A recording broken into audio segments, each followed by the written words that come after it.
told me that you're supposed to be 20 weeks, 4 days. After years of hoping, Hayley Chapman's dream is becoming reality. Oh my God! It's the top of the head. Top of the head, looking down from the top. Oh my gosh. Camera shy. So you would tell me in this scan if there was anything wrong, right? Like, if you, this is where we would find anything that, yeah. Come in. Hello, am I intruding? Come and join the party. Oh my gosh. So how did you meet the person that provided the other half of this equation? Yeah, you know, a crazy story on the internet.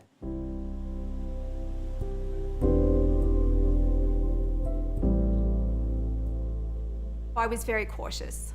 I wasn't really sure if that was a path. I wasn't sure of the types of people, because in my mind, what sort of person wants to give away their sperm for free on the internet? You know, like, who, why? What's their deal? What are they about? It seemed crazy to me, but it also made perfect sense. Single at 40, Hayley Chapman had already spent $10,000 on unsuccessful fertility treatments. I just felt like I was just another number in a system. Here's your cash, and you know, they're nice. People are nice. Everyone's nice. And you know, that it's not that at all.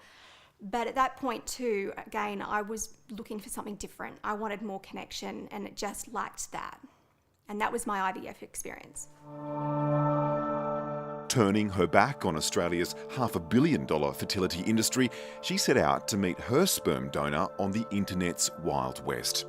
1,600 members on this closed Facebook page openly schedule their fertility cycles, spruik their genetic suitability, and negotiate levels of future contact between them. Informal male sperm donors still like to keep a level of anonymity. Of course, they do meet the women they eventually donate to. One donor in Perth, who runs Australia's largest online sperm marketplace, has agreed to talk to me on the condition of anonymity. Oh, look, I'm just your everyday guy that's married, happily married. Wife approves me doing this, and I've got 2 children myself, so it's a pretty good gift to know what you're passing on.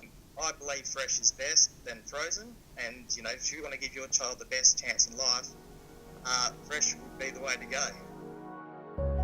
Come on, let me show you where the sperm tanks are placed. Come on here.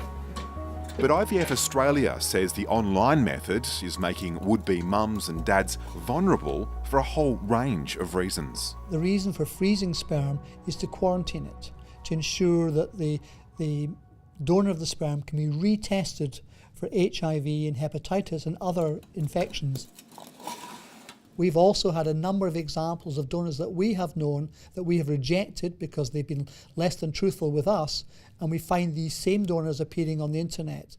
So can you say for the children that this sperm goes to create in 18 years' time, they will know who donated it? All the children have to know by law. There is no protection of a register for home insemination. The Family Law Court has recently made rulings on home insemination which favour the right of the donor in the child's life. Over the years, I have had a number of harrowing personal stories related to me by people who've been caught up in litigation or lawyers who've called me for advice. And almost always these are cases where people knew each other very slightly or not at all. Just a Baby is a world-first app connecting. And yet, one startup is hoping to capitalise on the growing market, wanting less anonymity. Then start swiping to find the right match. When you match with another... With 40,000 users, its Australian co-founder, Paul Ryan, hopes to build in verification and fertility services which the Facebook pages aren't currently providing. So here we've got a sperm donor who's 21 kilometres away, who's ready to go right now. Right now? Yeah. And here we've got a lady with eggs and a womb, and she's looking for a donor, and she's 5 kilometres away, and she's ready to go right now. So these two people could easily just match up and start chatting if they haven't already started. And make a baby. That's right. I think we're just in its infancy at the moment. We're not making babies online per se. People do that at home. We're just helping people meet each other. So you believe the social contract is stronger than the legal one in this case? The big thing about going down this path is trust, number one. And I think that in any case, if you're dating someone, you're hoping that they are the person that they say that they are. and they don't have another family or whatever, and that's, you know, that's a whole other story. But you have to take people on their word. So there's a risk, a slight risk, do you think? Life is a risk. How well do you know this person, and how clear are you about your mutual expectations? So if you wouldn't go on a holiday with them for a week, if you wouldn't lend them your car, don't have a baby with them. How do you know that the donor daddy isn't a deadbeat? You don't know much about him.